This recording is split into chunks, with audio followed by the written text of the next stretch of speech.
Is on, and it is Matthew Mills, 30-year-old, now making international news.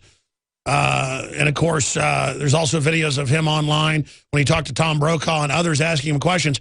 I want to give you the floor in this segment and the next to tell the whole story, why you did it, how you thought it up.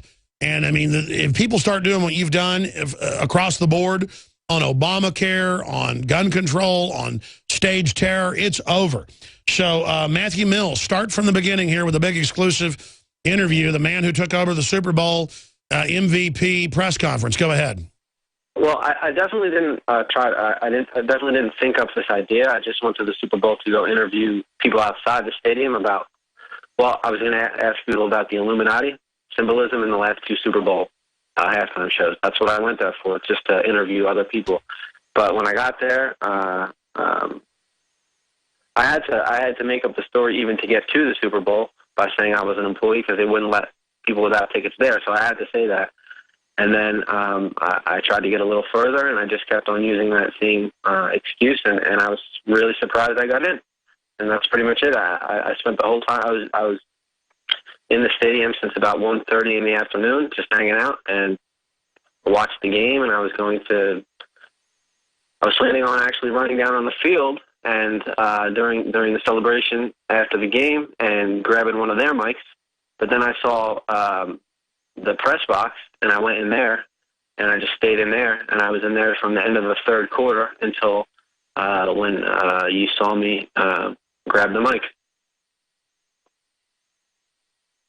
Keep going. Sorry. No, I mean, if I start talking, I'm going to run over you. Go. No. I mean, that's pretty much it. I used my press pass and said I was late for work through each gate. It was like 4 gates. Fifth one for the press box or the press room, and that was pretty much it. It wasn't really that hard. I mean, I just pretty much acted like I was late for work and I had to get in, and that's pretty much it. Oh, no, it must be staged. No one can infiltrate anything. Alex didn't sneak into Bohemian Grove. They let him in. No one can do anything. No, the truth is we can all do something. And I started infiltrating press conferences and speeches and events under Clinton over Waco and Oklahoma City. And then We Are Change, finally somebody started imitating it, and they've done a great job, and you were part of that. Now you're doing it on your own. And I just think what you're doing is so wonderful, my friend, and is just so incredibly exciting that you've done this. So I want to go to break in the long segment, and then after you leave us at 20 after, I promise I'll go to Peggy and Eric and Tony and Dean, everybody that's holding. But I want to describe, once you did it, play by play, how they grabbed you, what they did, what they said to you, how they held you, what the citation or summons says that you were given. I want to blow by blow break all this down with you on the other side. But are you invigorated now that it's drawing so much attention to the inside job? Yeah, well, I'm glad. Yeah, definitely. I'm glad that it looked a lot better than I thought it looked. I didn't even remember doing it. So once I looked this, I didn't even see the video till about really like an hour and a half, like 2 hours ago. I only sort of saw it. So you just got out. Like. So you got in the zone. I mean, what happened? You were just planning on trying to bring up real issues, and you just got in there and got on the employee bus, and boom. Now you can watch the Alex Jones Show live as it happens at Infowars.com/show. You'll find links to all of our content there and a free 15-day trial for Prison Planet TV. More than 60 movies and documentaries all in one place at Infowars.com/show.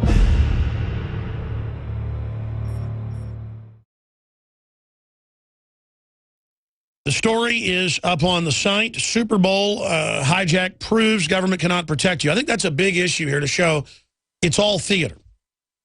They don't even let cars get near it. You have to go on trains. You get frisked over and over again. There's cops strutting around with submachine guns, bugging their eyes out at you in New Jersey where they're trying to disarm the public. It's ridiculous. And then 30-year-old Matthew Mills, tell us about yourself and the other citizen journalism you've done, asking real questions of Tom Brokaw and so many others over the years. I thought I recognized you when I saw this. I was up here at 2 in the morning, and I kept seeing on Infowars.com comments saying, man, did you see the guy that took over the Super Bowl with Inside Job, 9/11?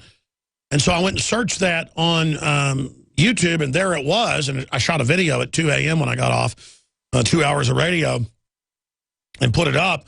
And then I said, I bet that guy's a listener. And then this morning we discovered that you had made web posts and stuff talking about the show before, and had done stuff with We Are Change. So we salute the work you're doing. It's amazing. Tell us about some of your other confrontations, what you've done, and then play-by-play, describe what went on your mind, what happened, what they did to you when they held you, what the ticket says, because the media is going to want this testimony here, and it's important you give it so they can't spin it and lie about you. So Matthew Mills, break it down for us. Well, if anyone wants to see my other confrontations and other journalistic work, they could see my YouTube channel, which is Mills Most. I'm going to be releasing Super Bowl footage on Mills Most.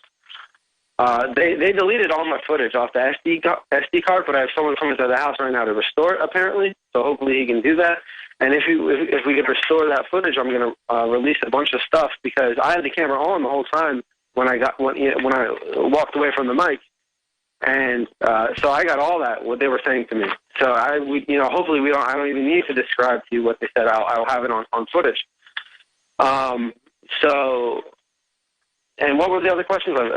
No, just break it all down. I mean, tell us what you intended to do, what unfolded. First off, tell us about some of the other people that you've gone and asked real questions of. Once I actually got into the Super Bowl, plans changed, and I decided I was going to, do something like that, and I was going to run down on the field and do something. But then I decided to go to the press room. And as far as the summons, it doesn't say amount on here. I don't know what I owe. It says a court appearance is not required, so it doesn't seem like it's really that bad. And what are they claiming you did? It's criminal trespassing, and I'm banned from the Meadowlands for life, and apparently I'm banned from the NFL for life. And the NFL is going to be getting in contact with me about some security issues, maybe. Yeah, they're just going to try to use that data in case they want to sue you. I wouldn't talk to them to get a lawyer. And I would, they say no court appearance needed. Well, that's because they don't want you to challenge it. Go challenge the trespass and just say that, the truth. You wandered in there wanting to ask real questions at a citizen journalist. They let you in, and there's, they didn't have no trespassing signs. That's their issue. Did you buy a ticket to get in, period? I bought no ticket. Yeah, they might try something then, but it doesn't matter. You're going to have to fight it in court. You do not want a criminal trespass. That could be a felony. They just don't want you to know that. So I would get counsel. Okay, I will. And, yes, so, I mean, that's that. And describe how you got through the multi-billion-dollar security, because it's tens of millions they spent on this, but this is a billion-dollar fraud system they've built. I mean, describe it. I just used the line of I'm late for work and I have no time to talk, and I just had that attitude, and I got by 5 gates with the same thing. Which is true. You're doing the work of the Lord, free speech, asking real questions. It's just yeah. So then I got in, and it was cool because I got to see the Super Bowl, which I got to see Peyton Manning. He's kind of a cool guy. And so that was fun, and so I spent the time in there, and I asked people all day. Oh, so you met Peyton Manning? No, I didn't meet Peyton Manning. The whole time I was in there, I was asking people about the Illuminati symbolism with the last 2 Super Bowls, but they erased all that footage, so I need to get all that footage back. That's all I was doing, and then the opportunity arose where I got to go in the press room, and then the MVP came out, and I was right there, so I said, F it, and I did it. The secret when you're doing something like this is you have a loop of electrical tape in your pocket, and then you put the SD card on that and literally stick it on the inside of your underwear. And then you have another SD card you keep using and then hiding them in your underwear, because even a basic frisk, they won't find them. That's how you get out with the footage. That's a really good idea. And that's just a little loop of tape you put on the outside of the underwear or whatever. I tend to say the inside. And you can just literally stick it around your waistband and have the SD cards right there. That's how you get over the enemy. Cool. So keep breaking it down. So like all we see is you go off the stage. What happens next? Well, they got me, and they grabbed me by the shirt, and they said, "Come over here. Where's your pass?" They opened up my jacket. They saw I had this other pass. They said, "What is this? Where is your pass?" I said, "I don't have a pass." They said, "How'd you get in?" I said, "I just came in. I just walked in." They said, "Who let you in?" I said, "The 2 guys out there. They just let me in." And then they said, "How'd you get in?" I said, "I had tickets to the Super Bowl." So I was still lying to them at that point. And I would just tell them it's part of your Obamacare. You were given free tickets by Obama. Go ahead. Yes, so maybe I shouldn't have lied like that. So I was still saying I got into the Super Bowl. They said, "Where's your ticket?" I said, "My girlfriend has it." They said, "Where's your girlfriend?" I said, "Her phone's dead." And then they took me back. I was back in the I guess precinct down there in MetLife Stadium, and they called my girlfriend because they found her number on my phone, and she had no idea any of this was going on, so she just totally spilled the beans. So then I just came clean with everything, and that was that. And they were pretty angry back there. They were very FBI-ish. They had these two guys. They were Brooklyn accents, older gentlemen. Seemed like something like a Law and Order type thing. They were very like I love how all the we're seeing some of the footage you were able to upload before they got your card later at night. And it's just all the security people are just acting like they're so powerful and like they're all little secret agents. Meanwhile, their bosses, the government, stage 9/11, runs al-Qaeda publicly. Hey, how do you feel being a 9/11 truther now that it's so public that our government runs al-Qaeda and is giving them weapons and protecting them all over the world so that they can continue all these wars and have no-bid contracts?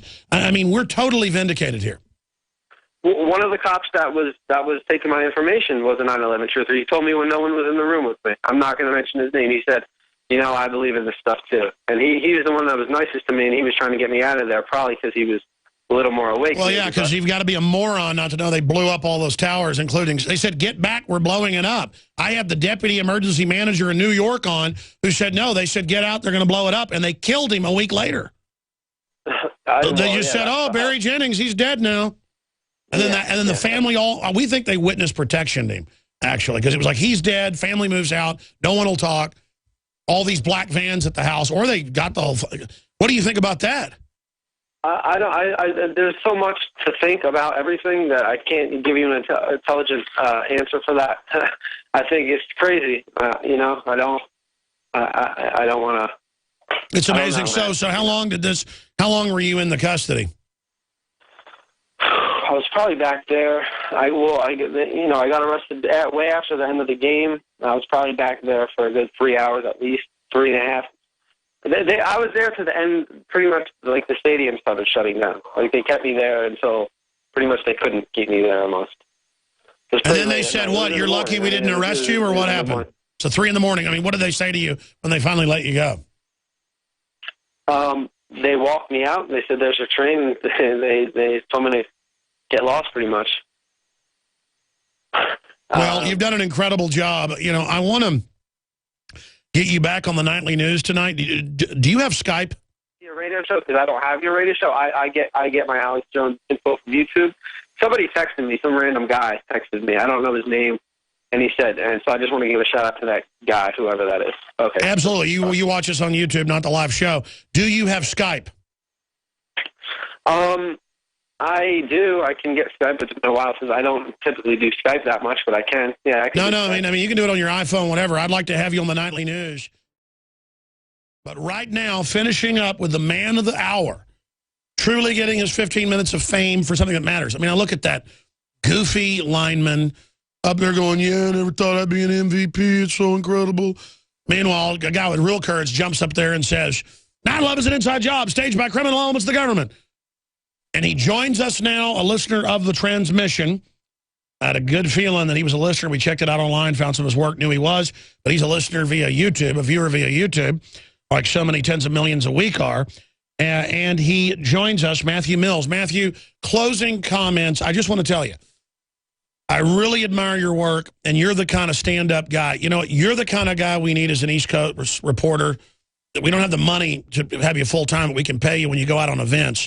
In the future, you're the type of guy, it'd be cheaper than sending Jakari, who's a great guy, all the way from Texas to the East Coast. Well, maybe we should talk about, we're talking about hiring Sergeant Biggs right now to work for us as a reporter, but as well. But, I think you've got what it takes because, you got in there and you did it, buddy. You've got the right stuff, so we salute you. How would you like to go on an assignment at least once a month for us on the East Coast and get paid to do it? I would love to do it, Alex.